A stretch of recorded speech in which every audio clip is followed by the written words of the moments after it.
लोकसभा का चुनाव हो या विधानसभा का चुनाव, दिल्ली विधानसभा का चुनाव हो या बिहार विधानसभा का चुनाव, चाहे पंजाब का विधानसभा का चुनाव हो या बंगाल विधानसभा का चुनाव, झूठ की झमाझम बारिश होती है। क्योंकि भारत में झूठ बोलना अपराध नहीं है, बल्कि झूठ बोलना फ्रीडम ऑफ स्पीच कहलाता है। नेता झूठे वादे करते हैं, झूठे नारे लगाते हैं, झूठी बातें करते हैं, झूठे आरोप लगाते हैं। क्योंकि झूठ बोलना अपराध नहीं है, बल्कि झूठ बोलना फ्रीडम ऑफ स्पीच कहलाता है। झूठे झूठे वादे कर दिए जाते हैं, क्योंकि झूठा वादा करना भी अपराध नहीं है, और झूठा वादा पूरा करना भी, कोई जो नहीं पूरा कर पाए तो उसको कोई सज़ा भी नहीं मिलती है, इसलिए लोग झूठा वादा भी कर रहे हैं। एक नेता कह रहे हैं कि हम वक्फ एक्ट को ख़त्म कर देंगे, जो पार्लियामेंट ने वक्फ एक्ट बनाया है उसको हम ख़त्म कर देंगे, और लोग ताली बजा रहे हैं। क्योंकि आम जनता को पता ही नहीं है कि पार्लियामेंट का बनाया हुआ कानून राज्य सरकार ख़त्म नहीं कर सकती, इसलिए वो ताली बजाई जा रही। एक नेता कह रहे हैं कि हम बिहार के सब परिवार से एक एक आदमी को सरकारी नौकरी देंगे। बिहार में 1 करोड़ परिवार रहते हैं, इसका मतलब बिहार में 1 करोड़ लोगों को सरकारी नौकरी देंगे। और वो भी कह रहे हैं कि सरकार बनते 1 महीने के अंदर ही दे देंगे। पूरे देश में 1 करोड़ सरकारी नौकरी नहीं है। आज की डेट में पूरे देश में सभी राज्यों को मिला के, केंद्र सरकार को मिला के भी 1 करोड़ सरकारी कर्मचारी नहीं है। और बिहार के नेताजी कह रहे हैं कि हम तो सरकार बनने के 30 दिन के अंदर ही हर परिवार से एक एक आदमी को नौकरी दे देंगे। यानी बिहार में जो 1 करोड़ परिवार हैं, हर परिवार से एक एक आदमी यानी 1 करोड़ लोगों को नौकरी दे देंगे। और लोग ताली बजा रहे। क्यों? क्योंकि झूठी बात कहना, झूठा वादा करना कोई अपराध नहीं है, ये फ्रीडम ऑफ स्पीच कहलाता है, ये लोकतंत्र का हिस्सा कहलाता है। झूठा मैनिफेस्टो बना दीजिए, ये भी डेमोक्रेसी का पार्ट है, लोकतंत्र का पार्ट है। एक नेता कह रहे हैं हम सबको घर बना के दे देंगे, सबको छत दे देंगे। कड़वी सच्चाई है कि भारत में जब तक 2 करोड़ घर बनता है, 10 करोड़ बेघर पैदा हो जाते हैं, इसलिए सबको छत तो कभी मिल ही नहीं सकती।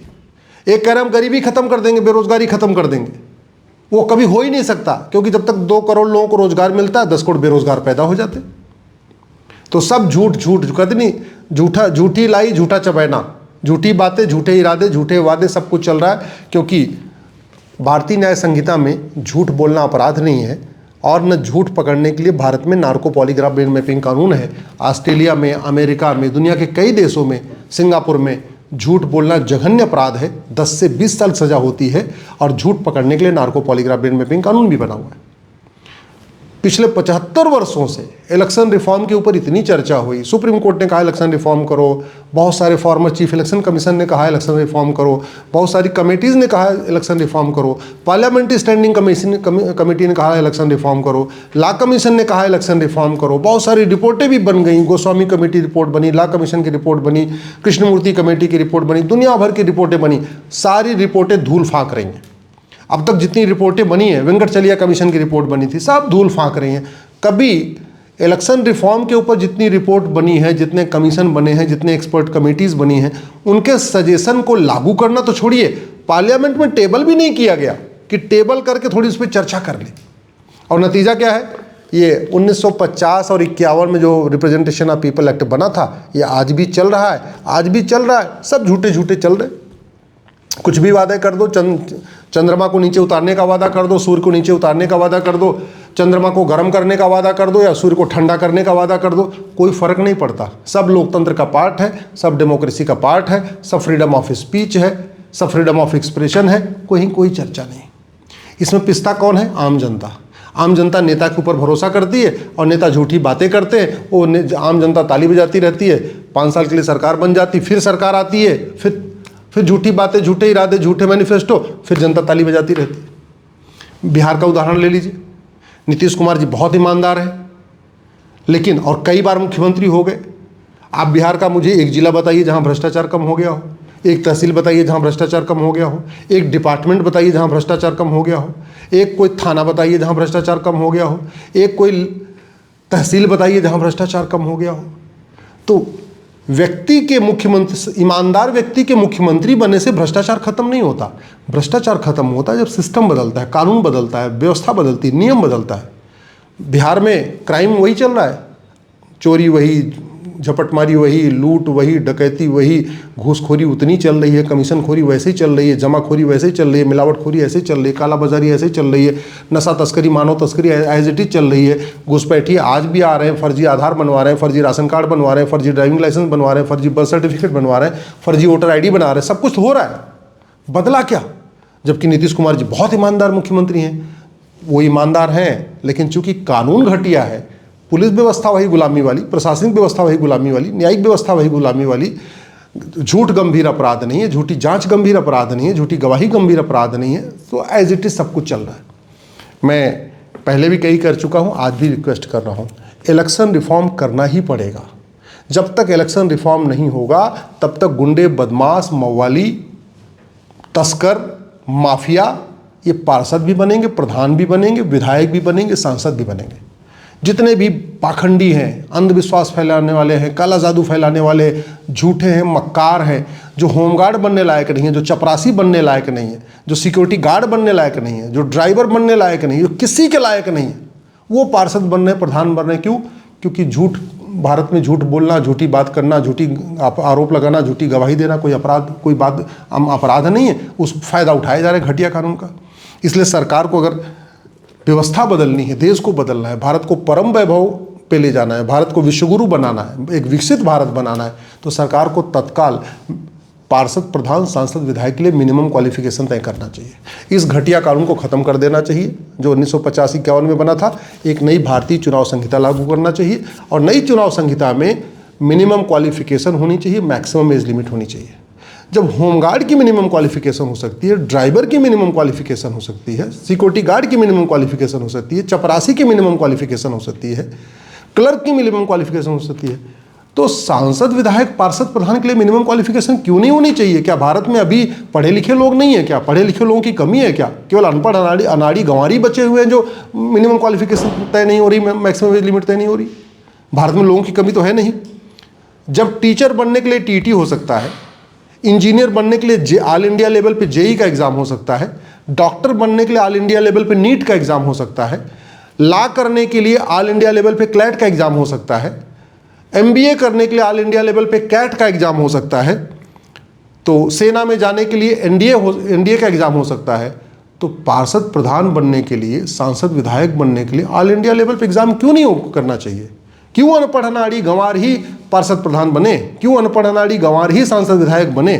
जिनको कुछ नहीं पता, ना नियम पता, ना कानून पता, कुछ नहीं पता, संविधान की एबीसीडी नहीं पता, कॉन्स्टिट्यूशन की स्पेलिंग नहीं पता, फंडामेंटल राइट क्या है, डायरेक्टिव प्रिंसिपल कुछ नहीं पता, संविधान में क्या लिखा है कुछ नहीं पता, फिर वो संविधान की शपथ लेके संविधान के लागू कैसे करेंगे? पार्षद, प्रधान को इतना बजट बनाना होता है, अगर उनको कैलकुलेशन ही नहीं पता तो वो कैसे पार्षद अच्छा काम करेंगे, जब कैसे विधायक अच्छा काम करेंगे? फिर तो कहेंगे नहीं पार्षद पति, विधायक पति, कुल मिला के ये सब चलता रहेगा अगर अनपढ़, अनाड़ी, गंवार ही पार्षद, प्रधान बनते रहेंगे। इसलिए मैं कह रहा हूँ इस कानून को बदलने की ज़रूरत है। लोग राजनीति में इसलिए आ रहे हैं कि राजनीति सबसे ज़्यादा फायदेमंद धंधा है, शेयर मार्केट से भी ज़्यादा फायदा हो रहा है। ऐसे बहुत सारे लोग जो चुनाव लड़ने के पहले साइकिल से चलते रहते हैं, वो चुनाव जीतने के 1 साल के अंदर ही उनके पास बुलेट आ जाती है, बोलेरो आ जाती है, स्कॉर्पियो आ जाती है, पजेरो आ जाती है। और ये सांसद, विधायक की बात नहीं कर रहा हूँ, मैं पार्षद, प्रधान की बात कर रहा हूँ। दिल्ली के पार्षद प्रधान को भी मैं जानता हूँ, बेंगलोर के पार्षद प्रधान को भी जानता हूँ, तमिलनाडु के भी पार्षद प्रधानों को जानता हूँ, मुंबई के पार्षद प्रधानों को जानता हूँ, चेन्नई के पार्षद प्रधान हैं। चुनाव जीतने के बाद ही पता नहीं ऐसा क्या लॉटरी लग जाती है कि बोलेरो भी आ रही है, स्कॉर्पियो भी आ रही है, फ्लैट भी खरीद रहे हैं, ज़मीन भी खरीद रहे हैं, सब कुछ होता रहा है। क्योंकि हमारा कानून घटिया है, हमारी न्यायिक व्यवस्था सड़ी हुई है। व्यवस्था जब तक नहीं बदलेगी, भ्रष्टाचार कम नहीं होगा। भ्रष्टाचार कम नहीं होगा तो गुंडे, बदमाश, मवाली, गंदे लोग राजनीति में आते रहेंगे, और गंदे लोग जब आएंगे तो अच्छे लोग वहाँ पे टिक नहीं पाएंगे। इसलिए समय आ चुका है पॉलिटिकल पार्टियों का डोनेशन 100% कैशलेस हो। 1 रुपये उनको कैश में लेने की छूट नहीं होनी चाहिए चंदा, और 1 रुपये कैश में खर्च करने की छूट नहीं होनी चाहिए। पॉलिटिकल पार्टियों को आरटीआई के दायरे में लाना चाहिए, मैनिफेस्टो का स्टैंडर्ड फॉर्मेट होना चाहिए, और जो पॉलिटिकल पार्टी उल्टे सीधे मैनिफेस्टो में वादा करे उसके चुनाव लड़ने पर रोक लगनी चाहिए। पूरे देश में 1 नेशन 1 वोटर लिस्ट होनी चाहिए। पोस्ट ऑफिस को वोटर आईडी बनाने का नोडल सेंटर डिक्लेयर कर देना चाहिए। टोटलाइजर का यूज़ करना चाहिए, और अपराधियों के चुनाव लड़ने, पार्टी बनाने, पार्टी पदाधिकारी बनने पर आजीवन प्रतिबंध होना चाहिए। अभी चुनाव लड़ने पे अपराधी जो सजा याफ्ता लोग हैं, लालू टाइप के लोग, उनके चुनाव लड़ने पे 6 साल का बैन है, लेकिन पार्टी बनाने और पार्टी अध्यक्ष बनने, पार्टी पदाधिकारी बनने पे कोई रोक नहीं है। इसलिए लालू सजा याफ्ता है, चुनाव नहीं लड़ सकते, फिर भी पार्टी अध्यक्ष बने हुए। ऐसे ही कलमाड़ी, कोड़ा, ऐसे भारत में बहुत सारे लोग हैं जो सजा याफ्ता हैं, चुनाव नहीं लड़ सकते, लेकिन चुनाव लड़ा सकते हैं, टिकट बांट सकते हैं, चुनाव चिन्ह आवंटित कर सकते हैं, सब कुछ कर सकते हैं। और वो क्यों चल रहा है? क्योंकि 1950-51 का घटिया रिप्रेजेंटेशन ऑफ पीपल एक्ट चल रहा है, जिसको आज तक बदलने के ऊपर चर्चा नहीं हुई। जब तक भ्रष्टाचार के खिलाफ कठोर कानून नहीं होगा, जब तक भ्रष्टाचार को राष्ट्र की सुरक्षा के लिए खतरा घोषित नहीं करेंगे, भ्रष्टाचार को देशद्रोह घोषित नहीं करेंगे, भ्रष्टाचारियों की 100% प्रॉपर्टी जब्त करने, नागरिकता खत्म करने और आजीवन कारावास, फांसी के लिए कानून नहीं बनाएंगे जैसा चीन में बना हुआ है, तब तक भ्रष्टाचार कम नहीं होगा। और भ्रष्टाचार कम नहीं होगा तो बेईमान आते रहेंगे राजनीति में और ईमानदार बाहर निकलते रहेंगे। जैसे जहाँ भी आपराधिक किस्म के लोग आ जाते हैं जिस मोहल्ले में, वहाँ पे जो शांतिप्रिय लोग हैं वो पलायन कर जाते हैं। ऐसे ही राजनीति में जब गुंडे बदमाश आते हैं तो सही लोग, अच्छे लोग राजनीति से दूर हो जाते हैं, और वो तभी ठीक होगा जब कानून बदला जाएगा। मैं माननीय प्रधानमंत्री से आग्रह कर रहा हूँ, घटिया कानून को बदलिए। जो इलेक्शन कमीशन की रिपोर्ट है, वेंकटचलिया कमीशन की रिपोर्ट है, जो लॉ कमीशन की रिपोर्ट है, जो गोस्वामी कमेटी की रिपोर्ट है, बहुत सारी रिपोर्ट इलेक्शन रिफॉर्म के लिए बनी है, उनको लागू करिए। इस घटिया कानून को ख़त्म करिए, एक नई भारतीय चुनाव संहिता लागू करिए।